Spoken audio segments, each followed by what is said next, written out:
আপনি কি কখনো ভেবেছেন একজন তরুণী কিভাবে দেশের রাজনীতির মোড় ঘুরিয়ে দিতে পারে? আজ আমরা জানব নুসরাত তাবাসসুমের গল্প, একজন সাহসী নারী যার নেতৃত্ব, চেতনা ও দূরদর্শিতা জাতীয় নাগরিক পার্টি এনসিপি রাজনীতিকে এক নতুন মাত্রা দিয়েছে। নুসরাত তাবাসসুমের জন্ম এক মধ্যবিত্ত পরিবারে, যেখানে মায়ের শিক্ষা আর বাবার নীতিবোধ তাকে তৈরি করে একজন আদর্শ নাগরিক হিসেবে। ছোটবেলা থেকেই তার মধ্যে ছিল নেতৃত্বের গুণ।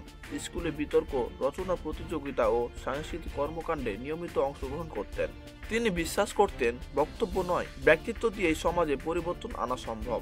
ঢাকায় পড়াশোনার পাশাপাশি তিনি যুক্ত হন বিভিন্ন সামাজিক সংগঠনের সঙ্গে। এখান থেকে শুরু হয় তার নেতৃত্বের যাত্রা। নুসরাত পড়াশোনা করেন ঢাকা বিশ্ববিদ্যালয়ে সমাজবিজ্ঞানে। তিনি খুব অল্প বয়সেই উপলব্ধি করেন দেশের সবচেয়ে বড় চ্যালেঞ্জ হলো নৈতিক নেতৃত্বের অভাব। ছাত্র জীবনে তিনি ছিলেন শিক্ষার্থীদের অধিকার আদায়ের মুখপাত্র। দুর্নীতিমুক্ত ক্যাম্পাস গড়ার আন্দোলনে তিনি ছিলেন সম্মুখ সারিতে। তার নেতৃত্বে অনেক ছাত্রছাত্রী শিক্ষা সহায়তা পেয়েছে, অনেকে নির্যাতনের হাত থেকে রক্ষা পেয়েছে। এই সময়ে তার নাম ছড়িয়ে পড়ে তরুণদের মাঝে একজন সাহসী নেত্রী হিসেবে। শিক্ষা ও সামাজিক কাজের অভিজ্ঞতা থেকেই নুসরাত সিদ্ধান্ত নেন রাজনীতিতে যুক্ত হওয়ার। কিন্তু তিনি চলতি ধারার রাজনীতি চাননি। তিনি চেয়েছেন গঠনমূলক, সৎ এবং মানবিক রাজনীতি। তাই তিনি যোগ দেন জাতীয় নাগরিক পার্টি এনসিপিতে। এই নতুন দলের আদর্শ, স্বচ্ছতার ধারণা তাকে আকৃষ্ট করে। তিনি বিশ্বাস করতেন রাজনীতির লক্ষ্য ক্ষমতা নয়, মানুষের কল্যাণ। শুরুতে নারী বিষয়ক কমিটিতে কাজ করলেও অল্প সময়েই হয়ে ওঠেন দলের অন্যতম মুখপাত্র। নুসরাত তাবাসসুমের রাজনৈতিক দর্শন তিনটি স্তরের ওপর দাঁড়িয়ে: নারীর নেতৃত্ব, নৈতিকতা, গণতান্ত্রিক শাসন। তিনি সবসময় নারীদের এগিয়ে আসার আহ্বান জানিয়েছেন। তার ভাষায়, আপনার ঠোঁটে লিপস্টিক থাকুক, হাতে কলম থাকুক, আর হৃদয়ে থাকুক দেশের জন্য আগুন। তিনি এনসিপির হয়ে নারীর অধিকার, কর্মসংস্থান এবং স্বাস্থ্যসেবা নিয়ে কাজ করেছেন।